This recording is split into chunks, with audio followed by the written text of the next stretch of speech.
Well, something tells me that we might still be going to an early federal election before the end of the year. Now, I may be wrong here, but a few things tell me that the idea of going early is not off the Prime Minister's agenda. Firstly, we've seen how last night an incumbent government held the cards during a pandemic. Now, that's 3 state elections.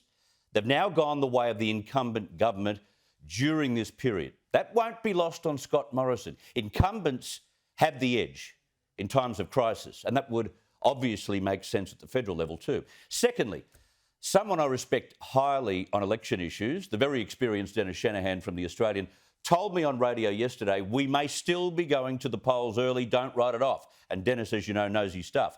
Thirdly, there's yesterday's leak from the budget pointing to support for cheaper craft beer and spirits. And that is the kind of measure reserved for state governments leading into a state election. You know, it used to be beer and smokes up or down, and that tells you you're about to head off to an election. Fourthly, we've got news today about the Morrison government's $1.7 billion boost to childcare. Now, it's not in the same spending realm as Labor, but it's a significant increase to childcare subsidies, and they've removed the subsidy cap for high income earners as well. Now, just being pragmatic for a second, that will entice both parents to work if they're not doing it so, or work longer hours. And that's what we need, more participation, more productivity, which is what the Treasurer was arguing today. Today's measures are proportionate, they're targeted, and they're an investment in making our economy stronger and boosting female workforce participation. Again, though, it is a carrot designed to help families who've been screaming for relief related to childcare for years.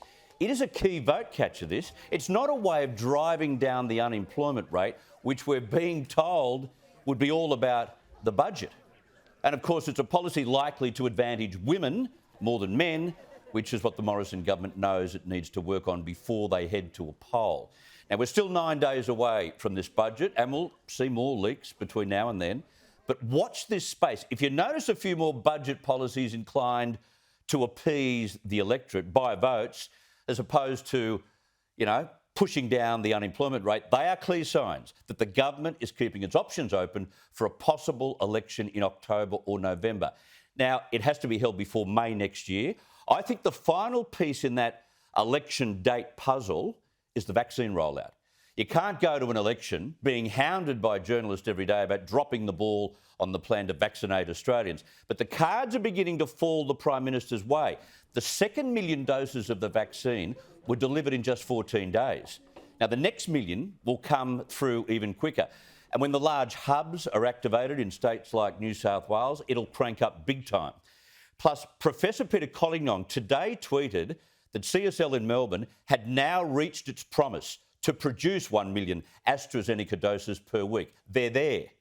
And with the next delivery of the Pfizer vaccine arriving in October, it could be the case that Australians who want the jab get at least one of the jabs by October as promised. Now, if that becomes a reality, get ready for a 2021 federal election in early November. And for the record, the last November election was called by John Howard in 2007. He subsequently lost to Kevin Rudd. I apologise for reminding you of that. But November has often been selected as a good month to send a nation to the ballot box.